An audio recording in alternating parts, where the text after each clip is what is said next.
전 장고 끝에 악수를 둔 게 아닌가. 아마 이준석 대표 모델을 많이 참고한 것 같아요. 이준석의 동탄 모델보다 못하다. 그럼 이준석 후보보다도 배짱이 없는 게 아닌가? 또 공교롭게 평택을 해 당대표 4파전이 되면 나쁘지 않나? 네, 나쁘지 않을 것 나쁘지 않을 것 들어서 수도권에서 경쟁력 있으시거든요. 자네가 뭐라라?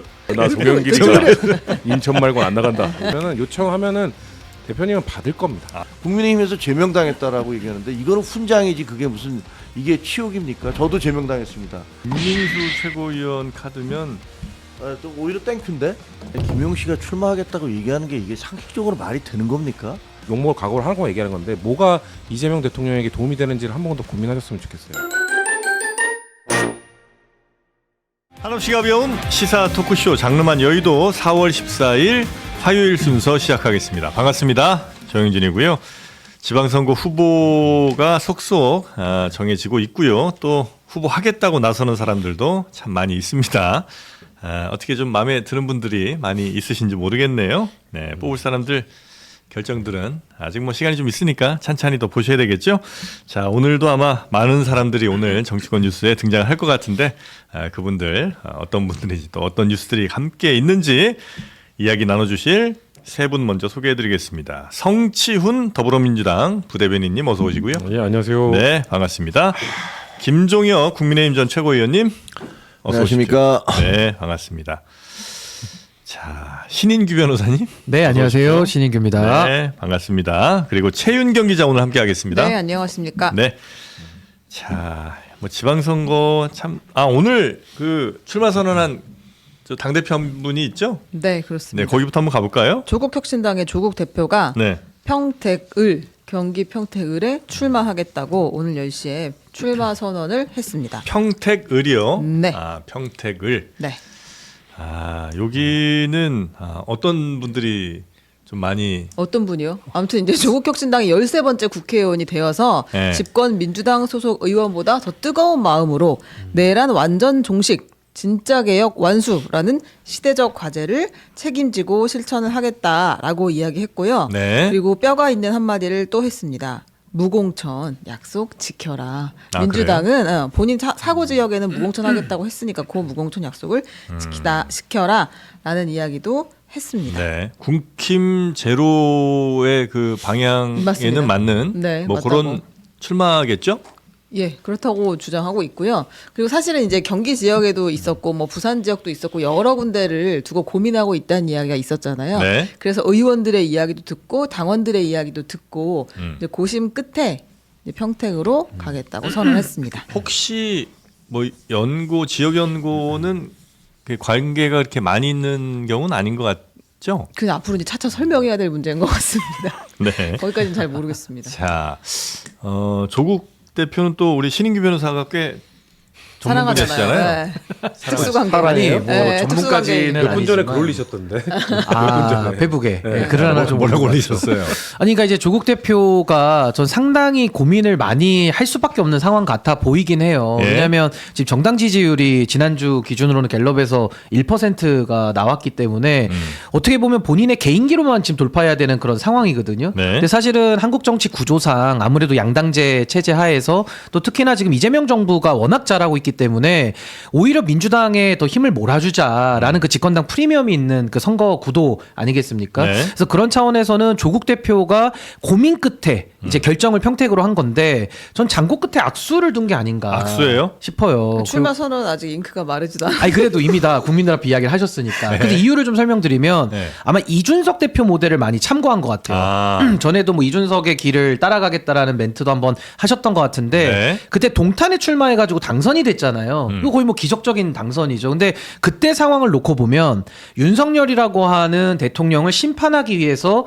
이준석 당 대표를 지낸 정치인이 나와가지고 야당으로 당선이 된 거거든요. 거기다가 상대 후보가 좀 약했기 때문에 그런 이제 프리미엄도 얻은 겁니다. 근데 조국 대표는 지금 상황이 정반대인 게 지금은 이재명 정부의 성공을 위해서 나온 거거든요. 네. 그러면 국민들 또 평택 시민들이 보실 때 정부 성공을 위해서는 집권 여당 책임 있는 여당에다가 표를 주지 여당의 성공을 바라는데 조국 대표에게 갈 표가 있겠느냐. 그러니까 이런 계산을 놓고 본다면은 아마 동탄 모델을 조금 잘못 분석하고 내린 결정 아닌가. 전략적으로도 좀 별로 별로였던 것 같다. 그게 전제 자체가 안 맞아가지고요. 그래서 아마 뭐 어떤 결과가 나올지는 이제 40일 지나면 다 알게 되겠습니다만은 네. 제가 볼 때는 차라리 좀 비난을 많이 받더라도 차라리 호남으로 나가서 실리를 취하시는 게 더 나아 보였다라는 생각은 조국 듭니다. 대표 본인 개인으로 보자면 개인으로 그게 더 보자면. 낫지 않았을까?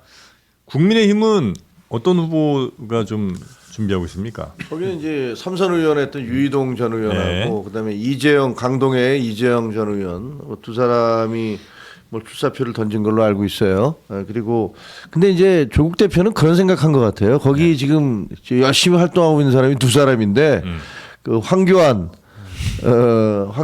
지금 무슨 당 만들어서 하고 계시잖아요. 자유공화당인가? 네, 자유 뭔데 하여튼 자유화혁신 아니에요? 자유화혁신인가? 예, 예. 예, 그 당 이것도 과거에 통진당 사태 때 문제가 됐던 그 김재현 씨. 예. 이가 있는데 하나는 법무부 장관으로서 그 통진당을 해산시킨 사람이고 하나는 그 당에서 해산됐던 당시에 무슨 대표인가 뭐였잖아요. 그래서 근데 공교롭게도 두 분이 다 한 10%대의 지지를 받고 있는 모양이에요. 그쪽 지역에서. 네. 그러니까 조국 대표의 입장에서 보면 그러면 국민의힘도 황교안하고 둘이서 나눠 가질 것이고 그리고 이쪽에서 민주당이 나온다 하더라도 뭐 김재현 씨하고는 뭐 단일화를 하든지 뭘 어떻게 하든지 뭐 이런 식으로 가서 만약에 4파전이 된다면 나도 승산이 좀 있을 것 같다. 표가 많이 갈리면 인지도 면에서도 뭐 그렇죠. 충분히 그렇게 할수 되는 거 있다. 아닌가라는 생각을 할 수도 있었겠다. 거기 한 지역구에만 전 법무부 장관이 2명이 나가는 거네요. 아하. 그렇죠. 그러니까 평택 대형 조국 지역. 전 법무부 장관, 뭐 황교안 전 법무부 장관, 네. 하여튼 재미있는 선거가 또 될 것 같아요. 거기도. 알겠습니다. 민주당에서는 뭐 무공천은 아니겠죠? 무공천 없습니다. 저희는 네. 무공천은 안 하고요. 물론 보궐선거 발생한 거에 대해서는 국민들께 죄송하다는 말씀을 먼저 드리는데 저는 일단 조국 대표가 의외의 선택을 했다고 봐요. 네. 왜냐면은 저는 평택보다는 하남갑 가능성이 높다고 봤는데 일단 아까 신은규 변호사님께서 말씀하신 이준석의 동탄 모델보다 못하다라고 봐요.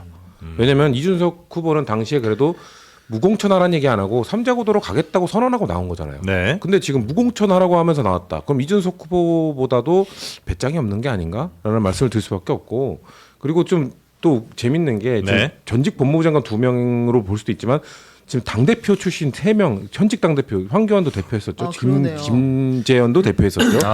당의 대표들이 지금 뭐 바글바글한 거예요. 네. 그리고 지금 이 사실 평택을 선거 하나만의 선거가 아니라 울산시장 선거와 연계가 돼 있어요. 진보당이 지금 울산시장 지금 우리 당은 지금 김상욱 후보를 내세웠는데 예전에 단일화를 해줘서 김종훈 후보라는 사람이 진보당 시장이 된 적이 있거든요. 네. 그 사람도 지금 울산시장 나와 있고 거기에 단일화를 조건으로 지금 평택을 진보당이 계속 요구하고 있는 상황입니다. 그렇기 때문에 지금 진보당 입장에서는 우리가 열심히 공들이고 있는데 갑자기 갑툭조가 된 거예요. 절대로 단일화는 안 해주겠네. 네, 그런 지금 되게 복잡하겠네. 복잡한 상황이 된 게 지금 네. 저는 그래서 그 평택을 얘기가 나오고 있을 때 에이 설마 했는데 어제 조국혁신당의 그 울산시당 위원장 황명필 씨라고 계신데 네. 그분이 울산시장 출마 선언을 했어요. 최고위원. 네, 다 그러니까 같이 그럼 나가겠다. 그분도 그러니까 조국혁신당도 우리도 울산시장 카드 있는데 지렛대가 되기 위해 출마한 거예요? 그렇죠. 울산시장도 정말 진보가 단일화해야 될까 말까인데 우리 몇 프로 가져갈 건데 우리 여기 그러니까 지금 여기에 동탄 모델처럼 3자, 4자, 5자 가서 승리하겠다가 아니라 정치적 협상으로 민주당을 눌러 앉히겠다라는 그런 생각으로 나온 거기 때문에 저희 당 입장에서는 살짝 불쾌할 수밖에 없고 진보당 입장에서는 뭐야 군소정당끼리 이래도 돼? 우리 열심히 하고 있는데 너무한 거 아니야? 진보당이 가장 불쾌할 것 같다는 생각이 들고. 전선이 너무 많네요. 그렇죠. 그러니까 저희는 후보 낼 겁니다. 저희는 후보 낸 다음에 네. 우리 경쟁력 후보 내서 우리 후보가 경쟁력 높으면 우리 후보로 단일화해야죠. 그렇잖아요. 단일화 하긴 해요? 뭐 구도를 보고요.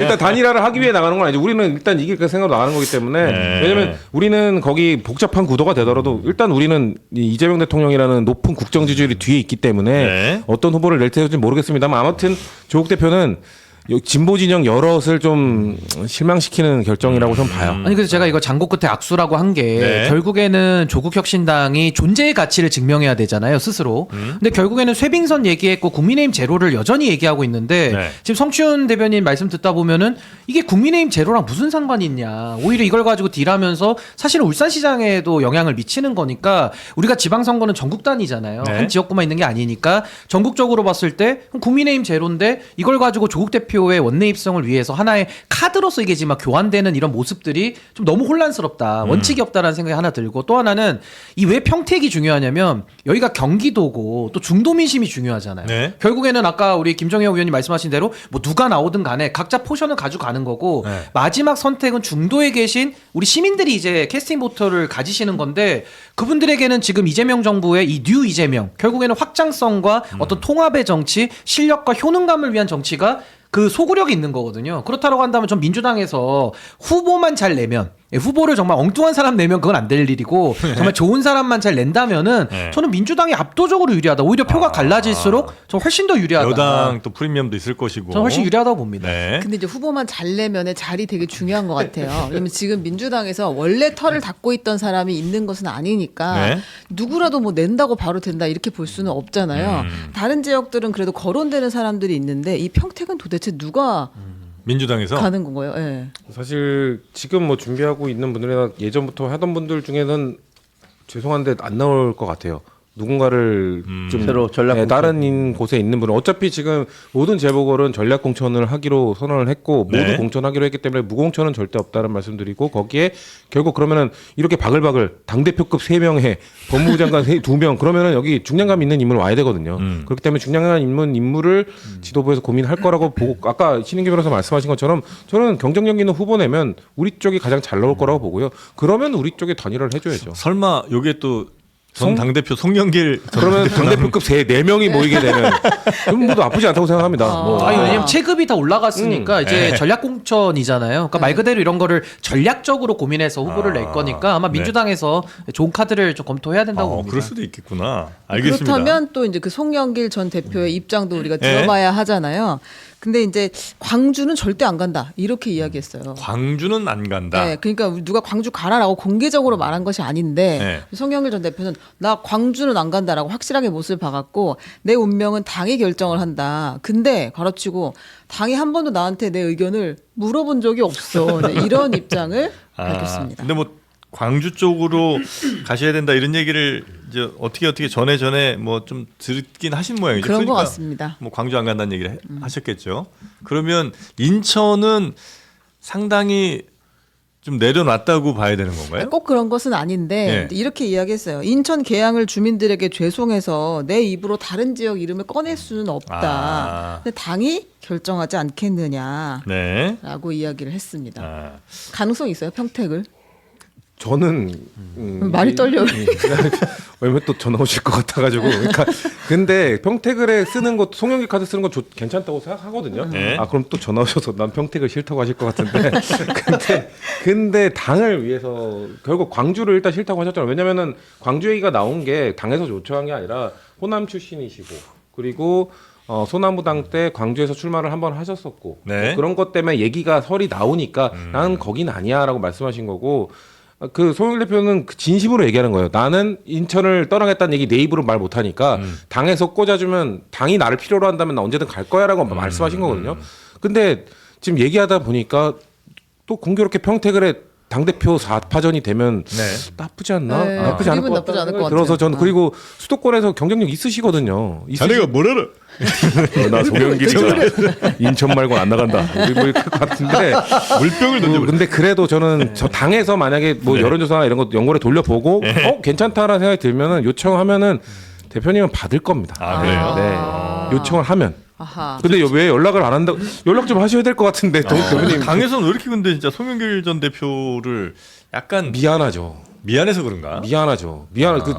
어디 가시라고 하기가 그러니까 미안한 감정이 일단 있고 그리고 지금 그 열 몇 개가 아직도 지금 재보궐이 최종 확정은 확정이 안 아니니까. 됐잖아요. 최종 확정이 된 다음에 그래도 덜 미안한 곳으로 요청을 네. 드려야 되니까 그래서 그래도 좀 사전 연락은 좀 하셔야 될 것 그러니까 같습니다. 뭐 좀 어떻게 하는 게 죄송해요. 좋겠냐는 의견을 좀 그러니까, 듣는다든지 네. 해야 될 것 같긴 근데 저는 한데. 민주당에서 뭐 평택은 뭐 송영길 전 대표 체급이 워낙 크시니까 저는 뭐 좋은 카드가 될 수도 있다는 생각이 들고 무엇보다 확정된 지역구들 있잖아요.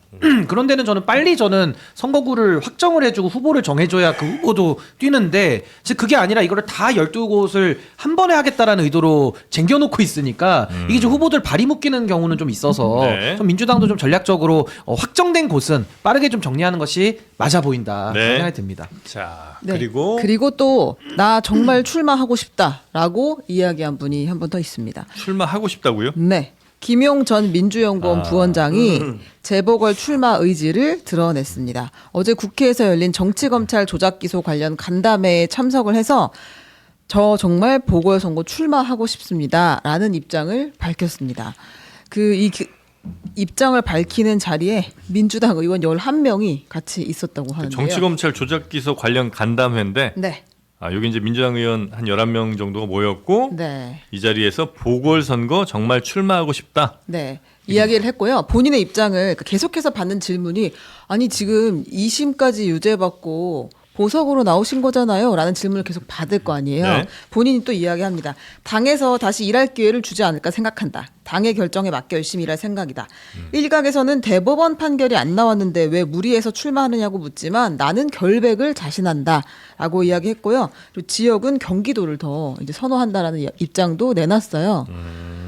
경기도요. 네. 그리고 이 자리에 있었던 그 민주당 의원 대부분이 김용은 무죄다 이렇게 같이 이야기를 했고요. 네. 이건 꼭 전해달라고 했기 때문에 같이 전하면 그 김현 의원 있잖아요. 네. 김현 의원이 이 자리에 안산에 김현이 왔다는 거, 안산병의 박해철 의원과 안산을의 김현 의원이 왔다는 것도 꼭 기록해달라라고 취재진에게 따로 이야기를 했다고 합니다. 무슨 의미죠, 이거는? 무슨 의미인가요? 안산의 읽기 쉬운 마음 아닌가요?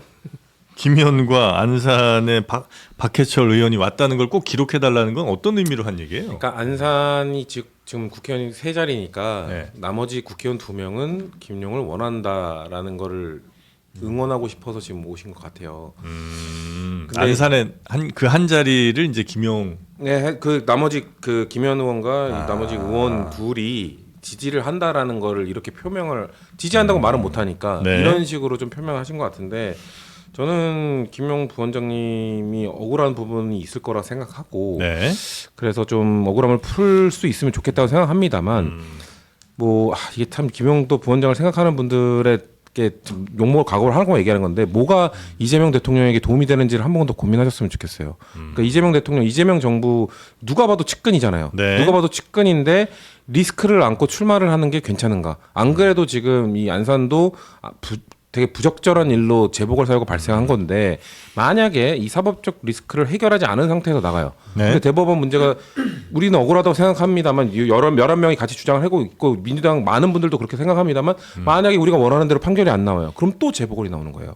그러니까 지금 김영 부원장이 조국 대표도 2심 유죄 상태에서 나가지 않았냐 했는데 조국 대표 비례대표였잖아요. 네. 그렇기 때문에 의원직을 상실해도 승계를 할 수가 있었어요. 근데 만약에 지역구면. 우리가 2번 연속 재보궐 사유를 발생한다면 참 우리가 민망해질 수 있고 네. 대통령에게 전 누가 될 수 있다고 생각하거든요. 지금 지지율 잘 나오고 있는데 국정 지지율 잘 나오고 있는 상황에서 네. 대통령에게 누가 될 수 있는 행동은 대통령의 측근일수록 고민을 좀 더 하셔야 된다라는 네. 생각이 있어서 저는 김용 부원장의 억울함을 풀었으면 좋겠습니다만 그래도 이게 이번 선거에 나오는 거는 대통령을 생각해서 한 번 더 고민해보면 좋지 않겠냐는 말씀입니다. 김용 부원장도 이제 물론 억울한 말씀하신 거죠. 네. 억울하고 뭐 이런 게 있을 수 있겠는데 개인적으로는 그러면 어차피 지금 이제 보궐이니까 한 2년 정도 더 남은 거 아니에요? 뒤에 선거에 나올 수 그러니까 있으니까요. 대법원 네. 무죄 확정 받고 나와도 그렇게 긴 시간을 기다리는 건 아닌 것 같은데. 그러니까 지금 조국 모델 말고 송영길 모델이라는 좋은 모델이 있잖아요. 무죄 네. 받고 오면은 물론 개항을 지금 못 드리고 있는데 어디든 지금 드리려고 당에서 쓰려고 좀 많은 분들이 얘기를 해주고 있잖아요. 그러니까 송영길 모델처럼 무죄 받고 오시면 뭐 어디든 본인이 네. 가고 싶은데 찍으면은 당에서 해줄 겁니다. 아. 그러니까 대통령에게 부담이 되지 않는 그 방법이 뭔지를 한 번만 더 고민해 주시면 좋지 않을까. 네, 그 말씀하셨다는 걸 저희가 꼭 기록해 놓겠습니다. 요거 잘라가지고 영상 편지로 보내주겠습니다. 네. 근데 이제 지금 안산에 있는 의원이 얘기를 했다는 거 아니에요. 그리고 네. 본인도 경기도에서 활동하고 있기 때문에 경기도를 보내줬으면 좋겠다. 그래서 안산에 이미 출마 선언을 한 김남국 전 의원 대변인과 김용 그 민주연구원 부원장 간에 또 경쟁이 있을 수 있다. 그리고 이미 또 출마 선언한 전해철 전 의원도 있고요. 그래서 민주당이 상당히 안산 공천이 쉽지 않을 것 같다. 셋 다 진짜 어려운 선택일 수 있겠네요. 예, 민주당에서는.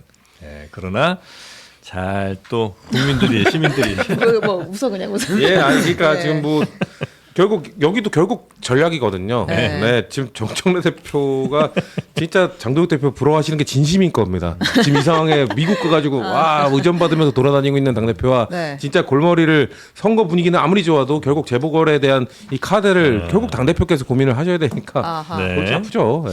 아, 안산에 누가 나오게 될까? 특히 이제 여기는 어쨌든 민주당이 굉장히 강세인 지역이죠. 그렇죠. 유리하죠. 네. 유리한 지역이고 그리고 그래서 지난 2년 전 총선 때 사실 이 재보궐 사유 발생시킨 분의 공천을 사실 잘못한 거잖아요. 잘못한 네. 거기 때문에 그에 대한 책임감도 안고 이번에 공천 진짜 잘해야 되기 때문에 고민이 많아요. 내부인 말고 외부인들의 의견 한번 들어볼까요? 안산 어떻게 하는 게 좋겠습니까? 아니, 어떻게 하든 뭐든 간에 김용 씨가 출마하겠다고 얘기하는 게 이게 상식적으로 말이 되는 겁니까? 아니 2심까지 뇌물 혐의로 해서 유죄 판결을 그것도 형량이 뭐 작게 받은 것도 아닌데 그다음에 대법원에서 자기가 무죄라고 얘기하시는데 아니 지금 정치인들 중에서 자기가 뇌물 혐의로 그 처벌받는 사람 중에서 자기가 실제로 죄 있다고 얘기하는 사람 봤습니까? 강선우 씨는 그렇게 얘기합니까? 아니면 뭐 누가 얘기합니까? 모든 사람이 다 자기는 죄 없다고 얘기를 합니다. 그리고 다 억울하다고 얘기하고 그러면 이거 의원들이 모여서 이 사람 무죄입니다라고 얘기하면 이 사람 무죄 줘야 되는 겁니까? 우리나라는 입법사법 행정이 그렇게 다 그냥 입법부 의원들이 우리가 다수장이니까 그냥 우리가 모여서 이거 무죄야라고 얘기하면 사람들은 아 맞아 의원들이 그렇게 얘기하니까 저 사람 무죄야 이렇게 생각해야 되는 겁니까? 말도 안 되는 얘기라고 생각을 해요. 그리고 이분이 대법원에서 무죄 판결 받으면 되지 않느냐? 대법원이 지금 무죄 판결한다고 그렇게 성명서냈습니까? 그런 사실이 없잖아요. 그 너무 교만한 것 같아. 아무리 권력을 잡았어도 그렇지. 이거 2심까지 유죄 확정 판결 받고 대법원 남겨두고 있는 분이 대법원 그 나오는 순간에 그러면 분명히 또 당선된다 하더라도 또 재보궐선거 또 해야 될 거 아닙니까? 이거는 유권자들에게 너무 염치 없는 얘기고. 저 판결 받고 나왔으면 좋겠다고 얘기했는데 왜 저를 쳐다보시는 거예요? 무섭게 왜 그러세요? 아니 왜 그래? 무서워요. 아니 왜 그래? 그건 아니고, 아니 제가 보기에는 좀 너무 심한 것 같아요. 네. 조국 전 장관도 사실은 2심까지 유죄를 받았는데 법정 구속 안 되고 본인이 이제 그 대법원 그 남겨놓고 그다음에 무슨 당도 만들고 막 이랬잖아요. 근데 이게 정치라는 게 염치가 있어야 되는 거 아닙니까? 이렇게 하는 것도 사실 저는 말이 안 된다고 생각을 하고 네. 최소한의 어떤 그 금도를 좀 지켜줬으면 좋겠다라는 생각을 합니다. 네. 근데 저는 이제 원칙으로 이야기를 하면은 저는 뭐 우리 김종효 위원님이나 성치훈 대변인 말씀에 저는 100% 공감하는데 이게 이제 원칙적으로 저는 보이지가 않는 상황이라는 게 저는 문제라고 생각해요. 그러니까 결국에는 김용 부원장에 대해서는 네. 이재명 대통령하고 정치를 같이 해오면서 사실은 이 윤석열 검찰에 오염된 상황에서 사실은 이 여러 가지 일들을 지금 벌여온 그 과정 중에서 있다는 걸 하나를 좀 봐야 될 것 같고 그리고 네. 또 하나는 대법원에서도 사실 결정을 계속 지연시키고 있는 이런 상황들도 있거든요. 그렇다라고 한다면 저도 이거는 아주 예외에 해당한다고 저는 보는데 그런 상황에서 저는 뭐 이번에 보석 상태로 좀 나와 있기는 한데 윤석열이라는 그 과거의 검찰 정권에서의 했던 여러 가지 만행들을 놓고 본다면은 전 이 부분에 대해서는 아주 예외적이지만은 전 국민적인 한번 선택을 받아볼 여지는 있다. 근데 이걸 이제 민주당에서는 공천했을 때 이제 중도의 표심이나 이런 걸 한번 또 비교 역량을 하기는 하겠습니다만은 저는 이런 지금 국회에서도 조작 기소 특위가 진행이 되고 있고 여러 가지 성과들을 지금 내고 있는데 저는 그런 맥락에서 본다면은 저는 김용 부원장의 사례는 좀 예외로 볼 여지도 좀 열려 있다. 그래요? 아니 라는 근데 생각이 김용 듭니다. 씨에 대해서 판결을 내는 것은 법원이지 검사가 아니에요. 검찰은 기소를 했을 뿐이고 재판은 재판장이 한 거 아닙니까? 1심, 2심 다 유죄가 나왔어요. 그럼 그 말씀은 지금 재판장, 1심 재판장 그 오랫동안 서로 증거를 갖다가 놓고서 토론하고 변호인과 공박을 벌이고 이런 것들이 다 엉터리였다. 1심 재판도 엉터리고 2심 재판도 엉터리였다. 그런 얘기하는 거 아닙니까? 아니 윤석열 정권과 관련돼 있으면 윤석열 정권하에서 그러면 재판받은 사람들은 다 무죄입니까? 그건 제가 보기엔 말이 안 아니 되는 것 그러니까 같아요. 말씀대로 검사가 기소한 게 맞는데 대북 송금 사건도 일단은 일정 부분 법원에서 판단도 나온 사건이에요. 그러니까 그럼에도 불구하고 지금 국회에서 판단을 해보는 부분은 그 앞선 부분에서 검찰 단계에서 있었던 문제들을 문제 삼는 거기 때문에 전 여기에 대해서도 일관된 얘기를 지금 여기서 만들어낼 수는 없잖아요. 그러니까 네. 윤석열 정권에 대한 평가가 저는 달린다고 보는 부분이라서 예외적으로 저는 국민들 앞에 평가를 한번 받아볼 알겠습니다. 필요는 있다. 네. 신규만의 말씀 존중하고 이해가 되는 부분이 있는데 근데 지금 윤석열 정부에 대한 것보다는 저는 이재명 정부, 이재명 대통령에게 지금 득이 되는가를 기준으로 판단해야 된다는 거예요. 그러니까 지금 부담이 될 수밖에 없어요. 이재명 대통령 입장에서는 당연히 이거에 대해서 왈가왈부 안 하실 거고 열심히 국정 운영만 하실 텐데 국민들이 볼 때는 최측근이라는 김용 그래 억울할 수 있지. 윤석열 정부 때문에 탄압 받았지. 근데 아직 사법적 리스크를 해결하지 못했어. 근데 그러면은 혹시 나왔는데 그 대법원 확정 판결되면 대통령이 부담일 것 같은데 라는 생각 많은 분들이 하실 거라고요. 저는 그래서 풀고 오시는 게 대통령에게도 좋고 당에게도 좋고 김용 본인에게도 좋을 거라는 말씀이죠. 김용 씨가 만약에 자기가 그 새로운 증거, 그러니까 자기가 무죄라는 증거가 있으면 재심을 신청하시면 돼요. 그리고 대법원에다가 이 일을 제기하면 됩니다. 근데 그게 아니고 선거 국민들의 평가를 받아야 된다면 그러면 국민들의 평가를 재심은 대법원이 끝나야 재심을 하죠. 국민의 평가를 받으면 대법원이 안 끝내주고 있는데 국민의 평가를 받으면 그 사람 유죄가 무죄가 됩니까? 아니 그 뜻이 아니라 무죄가 유죄가 됩니까? 재심하는 거 맞는데 대법원에서 확정이 나야 재심을 하는데 대법원이 결론을 안 내고 있잖아요. 그러니까 안 내고 있는 부분을 저는 문제 제기를 하는 겁니다. 대법원이 이렇게 확정을 시간 내야 잡고 끄는 하죠. 것이 뭐냐? 그렇죠. 그러니까 그런 부분에 대해서도 저는 국민적 판단이 필요한 저도 예외적인 사건이라고 얘기를 했지 제가 원칙으로 하자고 한 게 아니잖아요. 그러니까 그 예외에 대해서는 아예 전제를 무시하시고 원칙으로 알겠습니다. 얘기하시면 좀 전제가 안 맞는다. 부산 한번 가볼까요? 부산 한동훈 전 대표가 본인의 SNS를 통해서 부산으로 이사했다라는 소식을 전했습니다. 얼마 전 부산 북구 만덕에 집을 구했습니다. 하교하는 중학생들과 만났던 그 조용하고 살기 좋은 곳입니다. 부산 시민을 위해 살겠습니다라고 했고요. 오늘 아침 인터뷰에서도 부산 북갑의 시민의 삶을 위해 살겠다. 끝까지 부산 북갑에서 정치하겠다라고 사실상 출마 선언을 했습니다. 지역구를 이제 확정을 했다고 봐야 되겠죠, 이 정도면. 네. 한동훈 전 대표는 부산 북구의 만덕에 집을 구해서 이제 다 같이 이사 가신 건가 아니면 혼자 가셨나? 거기까지는 어떻게 가요? 혼자 가지. 전세라고 하시는데. 네, 전세 대단지 아파트에 전세를 구했다 이렇게 이야기했습니다. 그래요. 네. 자, 편의점 자주 가시겠네요, 이제. 네. 혼자 살면 편의점 기본이죠. 거긴 뭐 무조건 가야죠. 네. 자, 그리고 부산에 다른 분들도 있습니다. 그리고 이제 그 전재수 부산시장 후보하고 설전을 벌였어요. 전재수 후보가 어제 인터뷰에서 뭐라고 이야기했냐면 한동훈 그 후보를 저격하면서 윤석열을 배신하고 국민의힘에서는 또 제명당하고 그래서 무소속이 돼 지금 자신의 정치적 이익을 위해 여기저기 출마할 곳을 찾아서 헤매고 다니는 것 아니냐. 한동훈 전 대표가 북구 구민의 마음을 얻기는 어렵다고 생각한다. 그래서 빈집 털러 다닌다는 이야기를 했어요. 근데 이제 한동훈 전 대표는 또 이거에 대해서 뭐라고 반응을 했냐면 아니 그러지 마시고요. 그럼 계엄이었으면은 전재수 그 후보님은 안 막았을 거예요? 이렇게 이야기하면서 말 돌리지 마시고 까르띠에 받았는지나 말씀하세요. 이렇게 이야기했습니다. 시계. 네. 뭐 윤석열을 배신했다. 이건 뭐 크게 나쁜 일은 아닌 것 같긴 하고.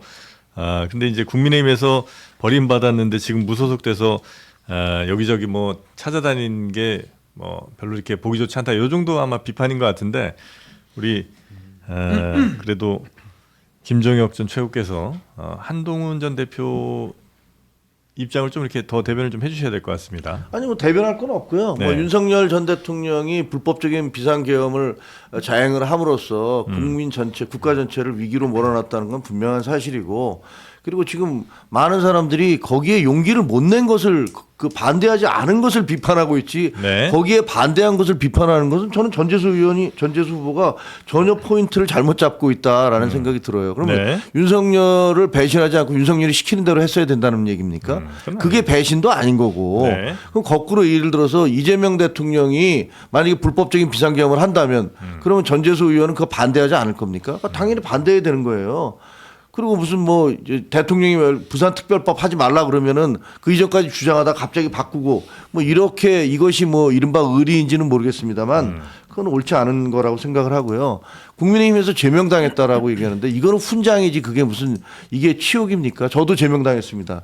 저도 제명당했는데 그 법원에서 가처분해서 이건 잘못된 것이다. 헌법과 반헌법적이고 반법률적인 것이다라고 하면서 가처분을 인용해서 다시 돌아왔는데 한동훈 전 대표에 대한 제명은 새벽 1시 반에 그 보도자료 한 장 네, 내갖고 네, 네, 한 거 아닙니까? 근데 그거를 마치 그 정당한 제명인 것처럼 이렇게 얘기하시면 전재수 의원은 그거는 제가 보기에는 글쎄 비판하시는 건 좋은데 공격하시는 것도 좋고 근데 좀 합당한 비판이나 공격을 하셔야 되는 게 아닌가라는 생각은 들어요. 네. 그 현실을 봐야 될 것 같아요. 그럼 한동훈 후보가 여기 나간다고 하면 유리할 것인가, 당선이 될 것인가. 민주당에서는 지금 하정우 AI 수석 이야기가 나오고 있고 하정우 수석이 계속해서 이제 방송도 나오고 어제는 국내 주요 AI 기업 대표들이랑 회동을 하기도 하고 조금 바깥 활동을 많이 하고 있는 상황이긴 한 것 같아요.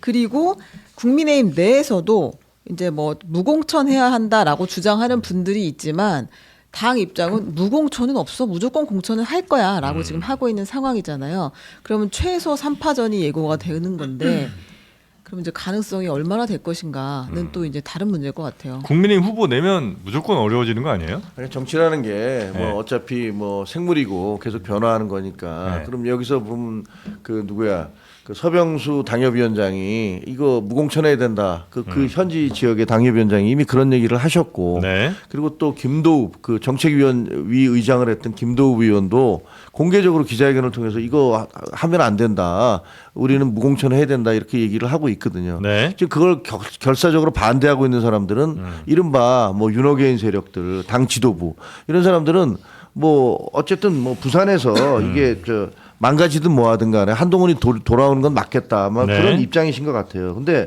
예를 들어서 그 부산시장 박형준 시장 같은 경우는 자기도 당선되려면 어쨌든 표가 좀 올라가야 될 거 아닙니까? 그러면 다른 후보들은 사실은 박형준 시장한테 의존해서 가려고 하지 박형준 시장한테 도움이 되지는 않아요.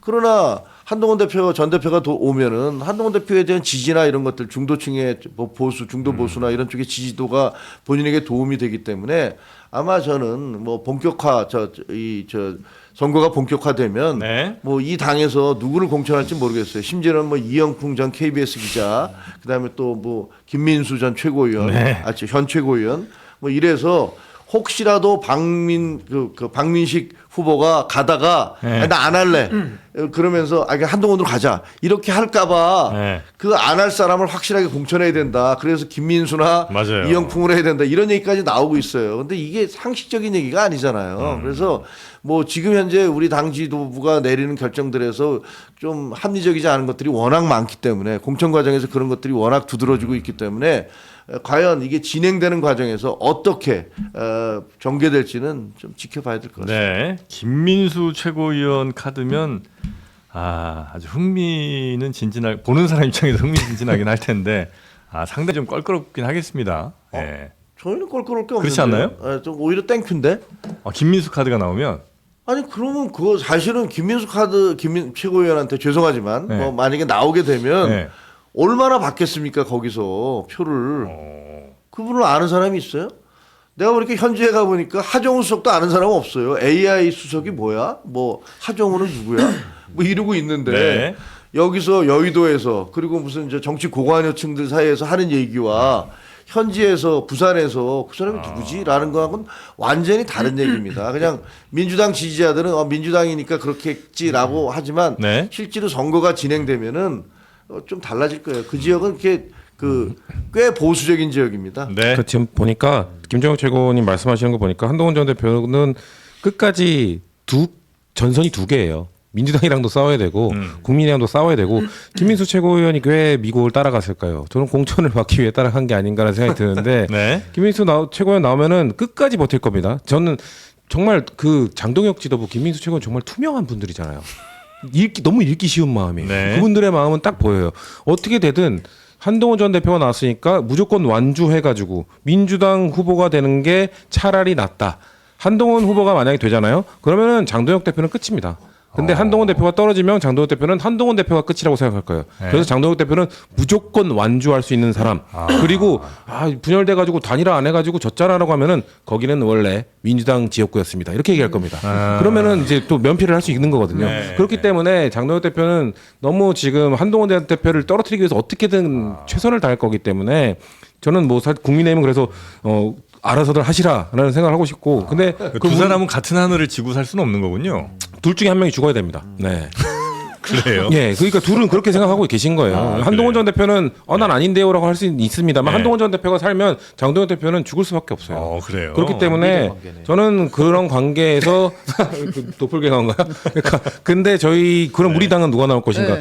저는 하정우석이 그냥 안 나왔으면 좋겠어요. 아. 네, 대통령이 이 정도까지 잡으면 대통령도 민망하잖아요, 잡기가. 그렇죠. 근데도 불구하고 대통령이 이 정도까지 얘기한 거면 같이 일하자라고 하신 거예요. 근데 계속 삼고 처리하는 게 왜냐면 하정우 수석 자체를 대통령이 삼고 처리해서 모셔온 분이란 말이에요. 네. 22년 대선 때 거절당하다가 네. 작년 대선 겨우겨우 영입해서 모셔왔는데 1년도 못 쓰고 이 사람을 너무 마음에 드는데 국무회의 할 때마다 맨날 사람들 혼낸단 말이에요. 대통령이 네. 대답 왜 이거밖에 못해. 근데 하GPT 하면서 너무 애정어린 너무 마음에 드는 게 너무 뚝뚝 떨어지잖아요. 꿀이 네. 뚝뚝 떨어지는데 이 사람을 8개월 만에 보내야 된다.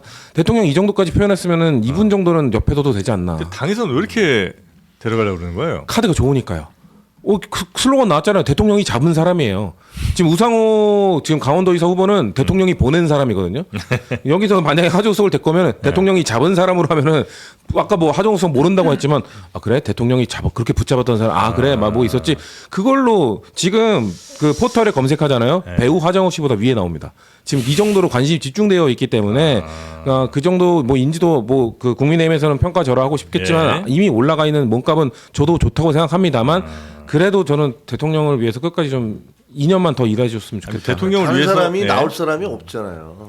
뭐 민주당의 훌륭한 인물들 뭐 거기 네. 그 김두관 후보가 나오려고 했었는데 그래서 많이 좀 바깥이 좀 하다가 그러다가 이제 하정우 얘기가 나오니까 결국은 이제 쑥 들어가 버렸어요. 근데 그분을 다시 불러오기에는 쉽지는 않아요. 이미 한번 상처 입고 가라앉았던 사람을 다시 끌어오기가 만만치 않고 그 지역에 있어서 더구나 부산이라는 특수성 때문에 민주당 후보 내기도 쉽지 않으니까 이제 전재수 지금 그 시장 후보도 하정우를 좀 왔으면 좋겠다 뭐 이렇게 얘기하는 거겠죠. 근데 전 대통령과 하수석의 브로맨스를 이렇게 깨야 되나? 그러니까 그 두 분 잘 지금 하고 있는데 뭐 필요한 카드이고 되게 강한 카드인 건 압니다. 그리고 저는 하수석은 대통령이 나가 하면 바로 나갈 준비 돼 계신 것 같아요. 근데 뭐 대통령을 위해서라기보다도 사실 진짜 우리나라 AI 그러니까요. 진짜 중요한 순간이잖아요. 근데 입법적으로 보완할 부분도 분명 입법부 역할도 분명히 있습니다. 네. 그건 있는데 근데 입법부 역할보다 결국 우리는 그 행정부 우위 체제이기 때문에 그럼요. 대통령 네. 제국가에서 대통령의 좀 보좌를 하는 게 더 절실하다고 생각합니다. 네. 그리고 저는 이제 전재수 의원은 한동훈 대표를 지금 볼 게 아니라 박형준 시장하고 전선을 긋는 게 맞아서 아까 그런 발언은 전 좀 불필요했다라는 생각이 들고 저는 한동훈 대표는 이제 3자 구도로 붙어야 되는데 저는 이제 객관적으로 이렇게 보면 저는 한동훈 대표가 이번에 당선될 수 있는 가능성은 전 좀 낮게 봐요. 그 이유가 뭐냐면 국민의힘, 그러니까 보수 표심이 상당히 중요할 텐데 이분들이 그냥 한동훈이라는 개인으로 보는 게 아니라 국민의힘을 대체할 보수의 리더야? 라는 걸 저는 묻는다고 보거든요. 네. 근데 그런 차원에서는 개인적인 어떤 뭐 셀럽으로서의 어떤 뭐 팬클럽이나 이런 거는 좀 잘 갖춰져 있지만 어떤 정치 세력을 아예 바꿔낼 그런 지도자의 반열로 볼 것이냐. 저는 우리 북구에 계신 분들의 평가를 이제 받아봐야 되겠습니다만은 그 정도로 보지는 않을 가능성이 전 높다라는 네. 생각이 들어서 조금은 어려운 선거가 될 것 같고 저는 하정우 수석 저도 마찬가지입니다. 아니 이분이 지금 국가를 위해서 헌신하고 열심히 일을 하도록 도와줘도 모자랄 시간에 바깥에서 선거 유세송 틀고 자꾸 바람 넣어가지고 와서 같이 뛰자. 우리 그것도 사람이 없으니까 오라는 거예요. 이것도 얼마나 어처구니가 없어요. 그러니까 저는 이건 하정우 수석에 대한 예의도 아니고 또 대통령께서도 같이 지금 열심히 일을 달리면서 1분 1초를 아껴 쓰고 계시는데 전 당에서는 이런 식으로 계속 매달리는 모습은 좋지 않다. 네. 라는 생각이 듭니다. 자, 약간 토크가 좀 밋밋해진 것 같아서 장동혁 대표 한번 네. 가볼까요? 역시 골치 아픈 일을 털어내기 위해서는 역시 또 비행기 타는 것만 한 게 없습니다. 국민의힘 장동혁 대표가 이제 방미하였잖아요. 예? 출장을 했는데 이 당에서 진짜 너무 많이들 화가 나 있습니다. 지금 너만 나가면 다냐. 옥새 들고 나른 거 아니냐 이제 이런 이야기들이 대응진은 엄청 화났죠. 후보들은 안중에 없냐 네 선거였어도 이랬겠냐 이런 이야기들이 나오고 있고요. 예. 그리고 지방선거 포기한 장동혁이라는 지포장 신조어도 등장했다고. 지방선거 포기한 수포자처럼 네. 지포장. 네. 이라는 이야기도 나왔어요. 네. 그래서 한 명씩 또 비판한 거를 실명으로 전달해 드리겠습니다. 양양자 후보. 귀국 후에 당원들과 국민들이 납득할 만큼 분명한 설명과 성과가 있어야 할 것이다. 성과가 있을 게 없지. 무슨 성과? 주호영 의원 그 떳떳하지 못한 걸 본인도 알아서 미국에 도착해서 어제 출국했다라고 SNS에 올렸지 않냐.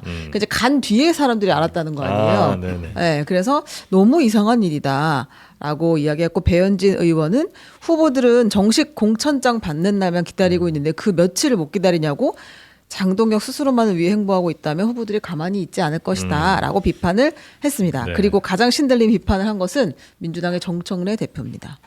참 신통하다고 얘기했거든요. 이거 한번 들어보겠습니다. 네. 장동혁 대표가 부럽습니다. 특히 지금 선거 시기에 매우 일정이 촉박할 텐데 미국까지 출장을 가시니 어떻게 저렇게 신통한 능력이 있을까? 네. 이거 비판인데 이제 약간 뭐 위트를 발휘하고 싶었던 것 같고요. 네. 근데 저는 장동혁 대표가 그 지방 선거를 포기하지 않았기 때문에 미국 갔다고 보거든요. 지금 미국 가 있는 동안 국민의힘 지지율은 오히려 오를 수도 있습니다. 장동혁 대표가 선거를 한다고 돌아다니는 게 지방 선거에 악영향을 미치기 때문에 지금 좀 미국을 가준 거라고 생각하거든요. 네. 그런 차원에서 빨리 돌아오셔야 됩니다. 장동혁 대표는 왜냐하면 전국 순회 하겠다고 하셨잖아요. 네. 전국 현장 최고위 하겠다고 했는데 인천 현장 최고위 하자마자 바로 국민의 짐 공격 받고 나서 지금 약간 지금 약간 충격을 받으신 것 같고 네. 그리고 그런 다음에 그럼 쇼츠 장 대표 어디가 찍겠다고 뭔가 올리셨는데 주유소. 셀프 주유소에서 갑자기 주유소 직원이 나타나서 넣어주면서 근데 국힘 관계자였고 이거 좀 조롱 받으니까 네. 본인도 민망하니까 아예 모르겠다고 미국 가신 것 같은데 네. 빨리 한국 돌아오셔서 활약을 해주셔야죠. 민주당이 간절히 기다린다. 기다린다. 빨리 오시랍니다. 네. 네.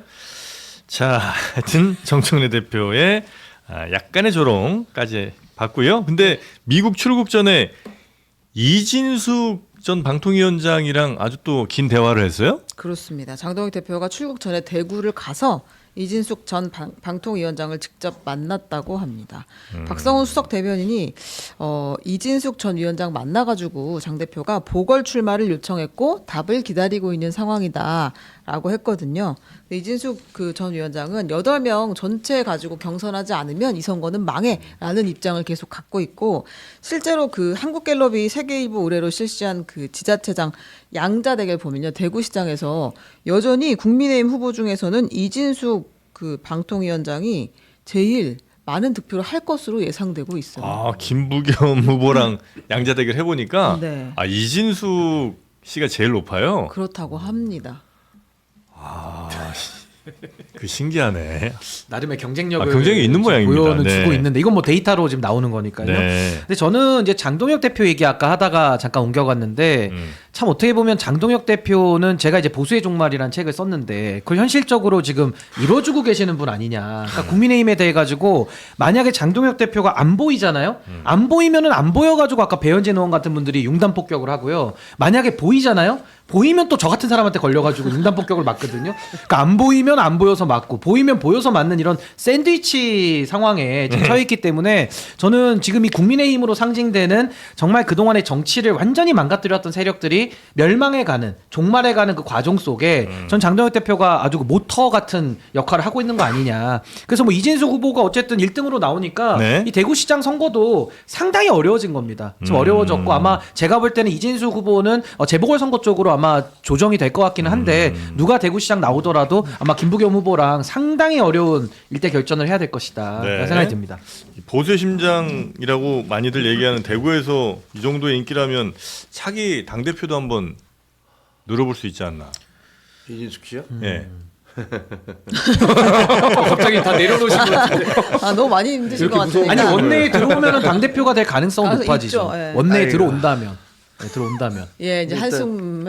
일단 장동혁 대표 같은 경우는 뭐 미국 간 거에 명분이 없잖아요. 뭐 한미 동맹에 문제가 있어서 한미 동맹을 뭐 복원하러 간다라고 얘기를 하는데 그건 뭐 누가 봐도 논리적으로 말이 안 되죠. 왜냐하면 한미 동맹 문제가 있다가 하더라도 그러면 국내에서 집권 여당에게 그리고 그 대통령한테 한미 동맹 문제가 이렇게 있으니까 이거 좀 바꿔놔야 된다. 이렇게 개선해야 된다라고 얘기를 해야지 미국에 가서 얘기한다고 그래서 뭐 한미 동맹이 달라지는 것 같지는 않으니까 그건 말이 안 되는 외교적으로 말이 안 되는 얘기고요. 네. 대개는 뭐 부정선거 관련해서 뭐 거기에 무슨 관련자들을 만나서 뭐 실제로 뭐 부정선거에 뭐 미국의 부정선거에 한국에서 뭐 관련이 있다라는 그런 것들을 받아내려고 한다 그런 설이 있어요. 근데 그것도 정말 상식적으로 보면은 뭐 얘기하기 어려운 거고 네. 이해하기 어려운 거고 그다음에 초청을 어디서 했느냐 그런데 뭐 대변인은 미국 측에서 했다고 그러는데 미국 측이라는 단체는 없거든요. 무슨 백악관이 하면 백악관이 한 거고 아메리카 사이드. 네, 그다음에 이쪽에서 뭐 저 국무부에서 하면 국무부에서 한 거고 IRI가 했는지 IRI는 자기가 하지 않았다라고 네. 얘기를 뭐 성명서 같은 걸 냈잖아요. 보도 자료를 냈다고 그러더라고요. 그런 거 보면 도대체 초청을 어디서 한 거야? 근데 초청도 안 했는데 그냥 자기가 간 거 아니냐? 진짜 어디 가네요. 어디가 작년에 어디가. 셀프 초청. 미국에서도 지금 초청을 안 했네요. 그러면. 항공사에서 초청한 거 아니에요? 그러니까 비행기 그것도 타시라고. 뭐 날짜를 갑작스럽게 땡겨서 뭐 그거는 이제 가서 뭐 벤스 부통령을 만나든가 뭐 국무부 사람들을 만나든가 이러면서 본인의 어떤 그 실추된 영향력이라든가 위신을 갖다 세우려고 한다는 건데 아니 선거는 한국에서 치러지고 있는데 왜 미국에 가서 미국 사람하고 만나면 무슨 무너진 실추된 위신이 뭐 회복되는 건 아니잖아요. 네. 그러니까 전혀 이해할 수 없는 너무나 뜬금없는 일을 해서 네. 정말 좀 어안이 벙벙하다. 너무 이해하려고 하지 마세요. 이해하려고 하지 말아요. 네. 안 보여서 더 좋으신 거 아니에요? 그래도 안 한국에 보이는데. 거주하고 있는 미국인들의 투표권을 생각한 게 아닐까요? 제외 국민들. 아, 그 농담 좀 그만하고. 예, 그만해. 예, 아무튼 넘어가겠습니다. 예, 막말 요거 살짝 예, 좀 볼까요? 막말 리스크 주의보도 내렸습니다. 네. 이거는 직접 보셔야 좀 이해할 수 있을 것 같은데요. 한번 영상 보겠습니다. 민주당 좀 도와줘요, 민주당. 서울서 오셨어요? 예, 예, 예, 건강하시고요. 서울. 민주당 아니에요. 아유, 돌아다니구나. 그리고서 음주 있습니다. 음주 전과 한 번 있습니다. 괜찮아. 이재명 대통령께서도 전과가 있습니다. 그럼 이재명 대통령 안 찍으셨습니까? 안 찍었. 그런 부분에 대해서는 앞으로 좀 조심해 주시고 정확하게 사과도 해주셨으면 좋겠습니다. 아, 죄송합니다. 네. 아니 뭐예요 이게? 사과드립니다. 네. 아, 약간 충격받았어요. 근데 이거 황당하네. 보고. 예. 일단 양승조 후보의 그 사과도 잘못됐습니다. 이유 막론이라는 얘기를 붙이면 안 되는 사과 잘못이라고 보고요. 예.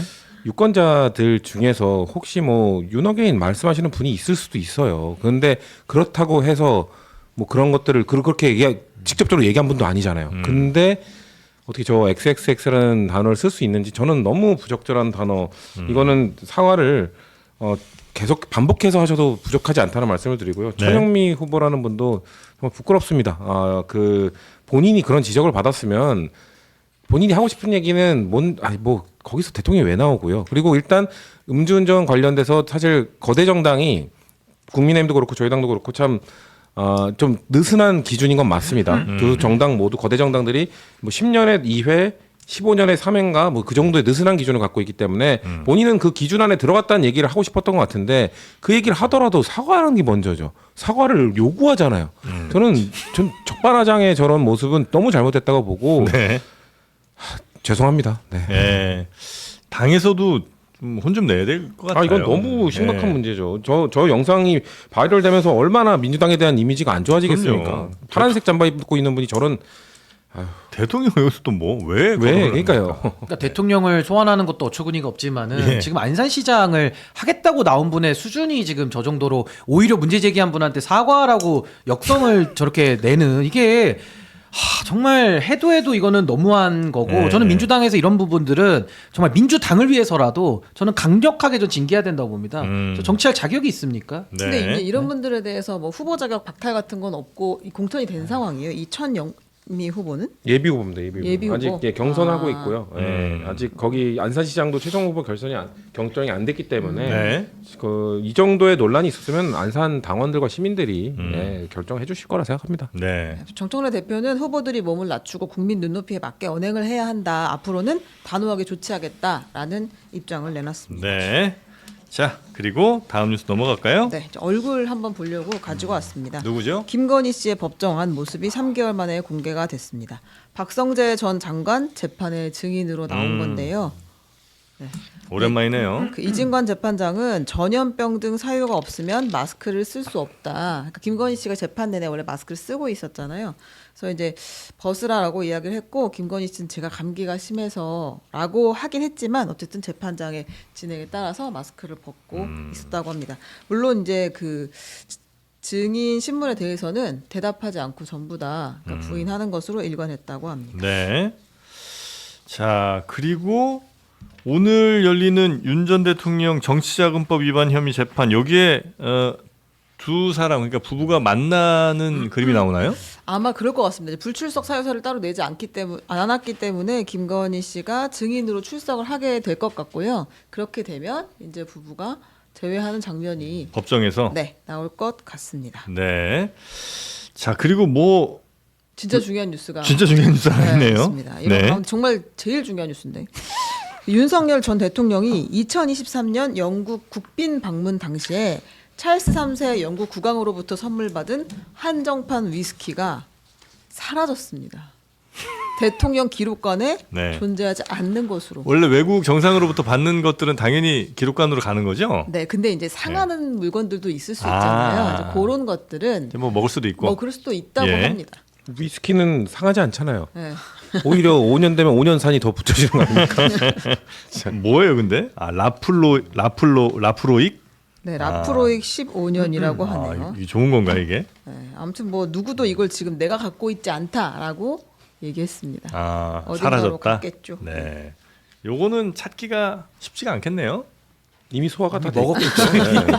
뭐 찾는 게 무슨 의미가 있는지도 네, 모르겠고. 않겠죠. 여튼 최 부장님의 중요한 뉴스였고요. 원픽입니다. 원. 네. 자, 그리고 다음 뉴스 가볼까요? 이 뉴스가 좀 어려울 수도 있을 것 같은데. 네. 2023년 금감원이 쌍방울의 주가 조작 정황을 확인했고 그 정보를 검찰에 제공했는데 검찰이 그걸 가지고 기소하지 않았다라는 이야기가 지금 여러 가지 증거를 통해 계속해서 나오고 있습니다. 주가 조작 정황이 매우 있는데 네. 이걸 검찰이 그냥 뭉갰다? 네, 그러니까 무슨 말이냐면 2013년 1월에 이제 김성태 쌍방울 회장이 국내에 들어왔잖아요. 그때 붙잡혀서 예. 들어왔고 그때부터 검찰에서 계속해서 조사를 받았는데 혐의가 한두 개는 아니었으니까 이제 관련 사건들로 조사를 받고 있다가 이제 1월에서 2월 말, 1월 말에서 2월 초 요때 내가 그 대북 송금 관련해서 이재명 지사와 통화한 적이 있다. 그리고 대북 송금 사안이 그쪽에 보고가 된 걸로 안다. 그러니까 쌍방울이 내주는 그 돈이 이재명 방북 대가다라는 취지의 이야기를 한번 진술했던 것으로 네. 나왔고, 근데 또 3월에 보면 김성태가 관련자들이랑 접견할 때 돈을 줬으면 줬다고 할 텐데 이거 자꾸 이제 강요를 당하고 있다라는 취지의 또 이야기를 해요. 그러니까 진술이 계속해서 바뀌는데. 그 과정에서 이 쌍방울의 주가 조작 사안이 금감원에서 이미 파악하고 그 자료를 검찰에 넘겼는데도 불구하고 제대로 이걸 가지고 기소하거나 추가 조사를 하는 대신 오히려 그 진술을 회유하는데 사용된 것 아니냐라는 이제 의심이 나오고 있는 겁니다. 그러니까 주가 조작 혐의가 분명히 있는데 다른 혐의, 다른 범죄에 사용하기 위해서 요 범죄를 좀 약간 묻어준 거 아니냐? 네, 그런 의혹이 지금 나오고 있는 상황입니다. 그래요. 주가 조작은 사실 밝혀내자면 어렵지는 않을 텐데, 그죠? 이게 그냥 허위 공시라면 이 회사나 주가에 좋을 만한 그냥 사실이 아닌 공시를 이렇게 막 그것만 냈으면 이제 허위 공시고. 근데 여기에 만약에 이 관련자들이 주식을 실제로 매매한 정황이 있으면 그건 이제 주가 조작이잖아요. 그러니까 제가 저번 주에도 말씀을 드렸는데 예? 박상용 검사의 녹취록의 공개가 갖는 의미가 이화영을 비롯해서 김성태 증언도 무너뜨릴 수 있는 그런 녹취다라고 말씀을 드렸었잖아요. 네. 그겁니다. 이화영 전 부지사한테는 법인카드 너 그 큰 범죄잖아. 그냥 그거 덮어줄게. 지금 김성태한테는 야 너 그 주가 조작 야 100억 어마어마한 규모입니다. 100억 그거 야 덮어줄게 불기소해줄게라고 플리바게닝 했을 가능성이 높다는 거잖아요. 그러니까 지금 김성태도 오락가락했고 번복됐고 이화영도 오락가락하다가 결국 바로 잡혔지만 그것도 결국 문제가 됐고 이런 네. 것들 때문에 그 녹취에 하나 공개된 게 그게 무슨 큰 의미냐라고 계속 얘기를 하고 계십니다만. 이 두 그 대북송금 관련 결정적 증언을 한 사람들의 뭔가 죄를 덮어주고 그 사건을 만들어냈다는 주장을 민주당이 계속 하고 있는 거죠. 또 하나 나온 겁니다. 네. 이거 뭐 이 정도가 나왔으면은 또 당연히 파고 당연히 이 그 당시에 검찰이 어떤 짓을 했는지 낱낱이 파헤쳐야 되는 거 아닙니까? 그리고 하나만 더 추가하면 당시 이제 금융감독원장이 이복현이잖아요. 또 검찰 후배, 또 검찰 라인들이고 결국 이렇게 검찰에 넘겼는데 검찰이 뭉개면 또 금감원에서 문제 제기를 해야 되는데 또 그것도 안 하니까 묻어진 거거든요. 그러니까 결국에는 금감원장을 포함해서 당시 쌍방울 수사팀 그 위에 윗선들 그리고 그 위에 법무부 장관이든 뭐 윤석열 대통령에 이르기까지 저는 이 라인들에 대해서 어떻게 하면 이렇게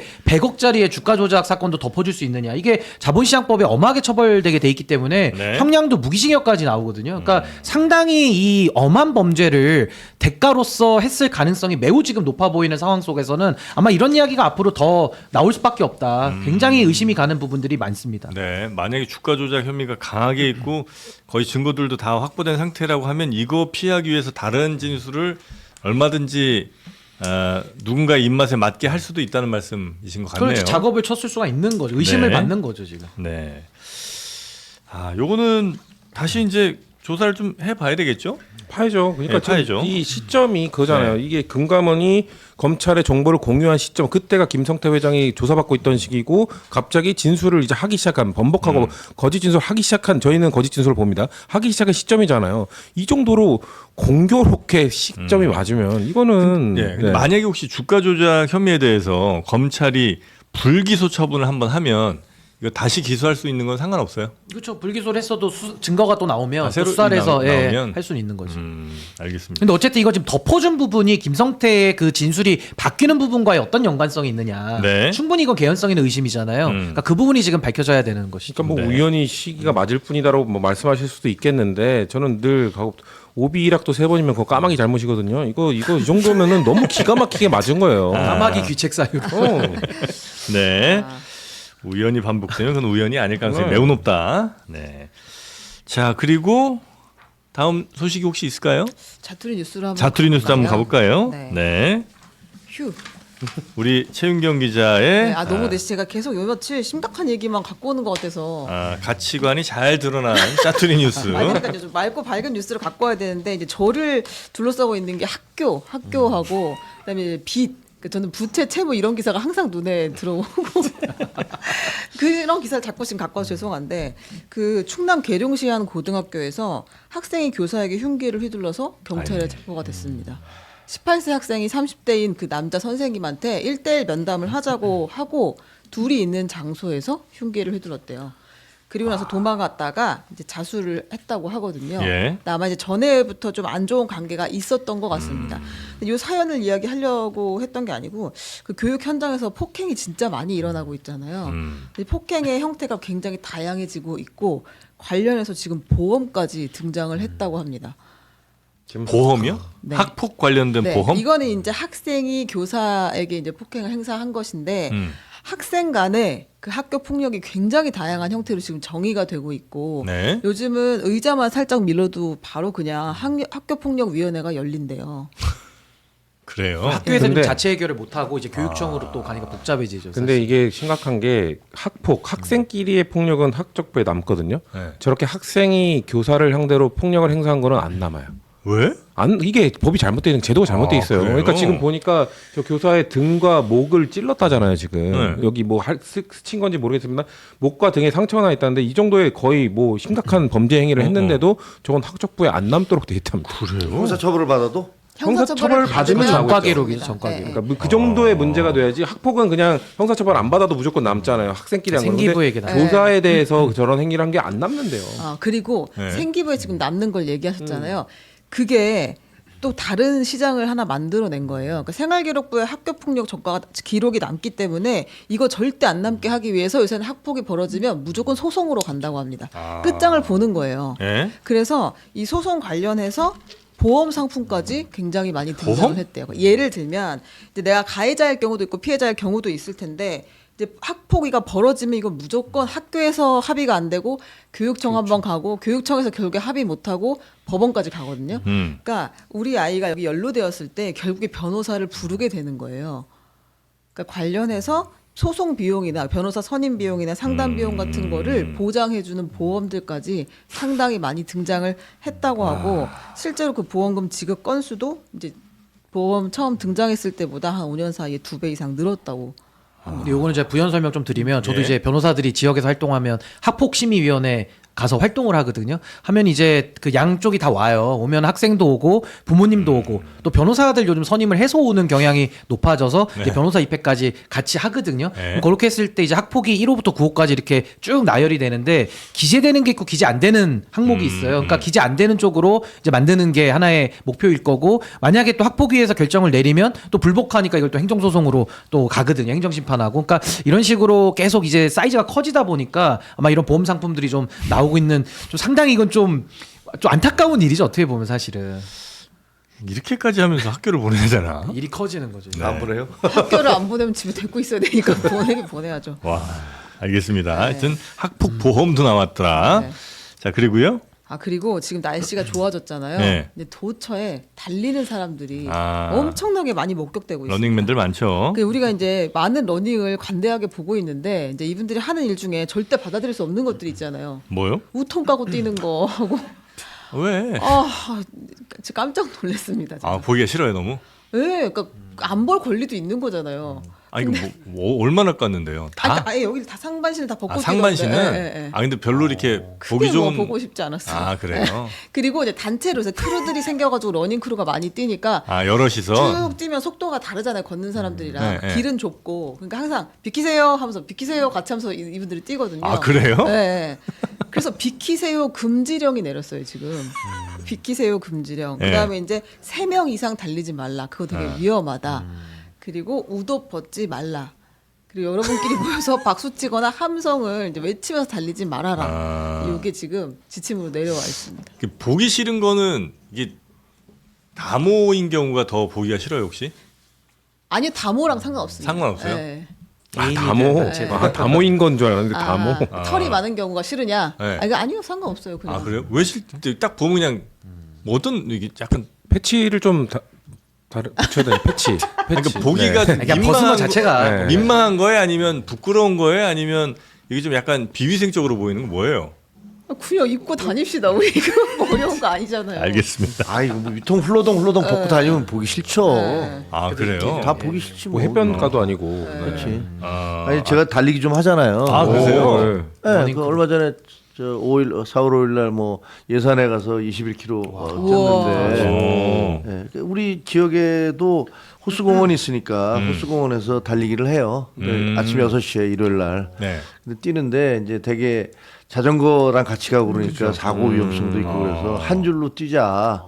그래서 한 줄 달리기 하고 뭐 그렇게 하죠. 근데 아마 그 정상적인 크루들은 그 굉장히 주의 사항이 많아요. 남들한테 피해 끼치면 안 된다. 뭐 그다음에 그 사고 나지 않게 조심해야 된다. 뭐 이런 게 있는데 뭐 보면은 뭐 사람 다양하니까 이런 분들도 있고 저런 분들도 있다 보니까 좀 눈살 찌푸리게 하는 그런 달리는 분들도 있구나. 네네네네. 매너의 문제죠. 매너. 타인에 대한 배려. 왜 웃어요, 근데? 네? 아니 자꾸 저보고 뭐가 싫으냐고 물어봐가지고 아, 그러니까 일단 옷 입고 뛰자는 네, 거죠. 입고 네, 뜁시다. 옷 입고 그다음에 한 줄로 네, 뛰면 되나요? 한 줄로 뛰자. 네, 알겠습니다. 그렇게 뛰시는 걸로 매너 좀 지킵시다. 예. 자, 그리고 그리고 이제 앞으로 연차를 1시간씩 쓸 수 있도록 하는 그 법이 통과가 됐습니다. 근로기준법. 연차 원래 하루하루 이렇게 쓰는 거 아니에요? 보통 이제 하루씩 쉬는 아, 날 반차, 연차를 반차 쓰고 있죠? 그다음에 반일 반차를 쓸 수 있잖아요. 네. 그리고 반반차도 이제 되는 회사들이 있습니다. 반반차라고 하면 2시간? 그렇죠. 8시간 근무니까 2시간.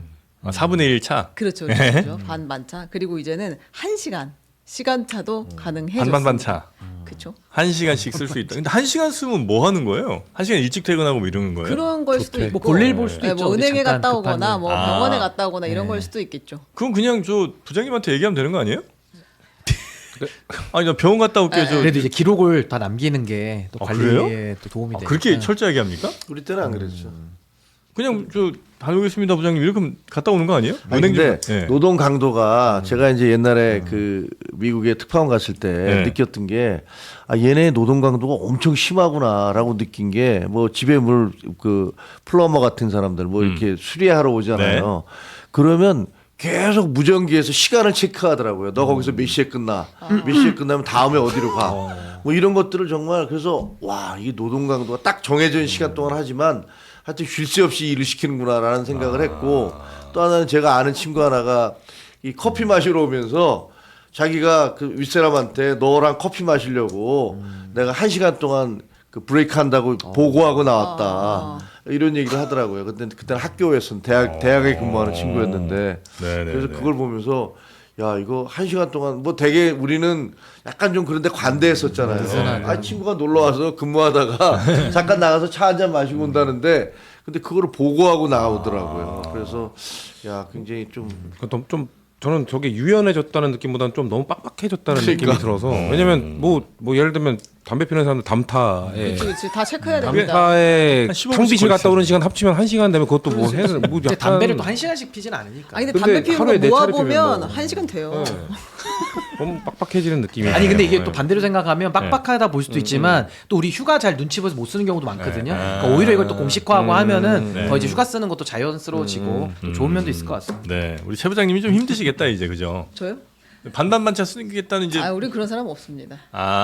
이렇게 해버리면 압박 아닌가요? 우린 그런 사람 없다. 노동법에 위반 아니요 제가 갔다 오면은 아무도 없어요 자리. 그런 의미로. 다 이제 뭐 현장 나가셨겠지. 별 크게 없습니다. 이미 다 쓰고 네, 계시는구나. 그렇습니다. 네, 알겠습니다. 자, 오늘 하여튼 여러분 직장 생활에서도 또 어떤 변화가 일어날지도 모르겠는데 하여튼 점심 드시고 나서 이미 조인트 가서 다 평정했대. 네, 지금 밟아놨죠.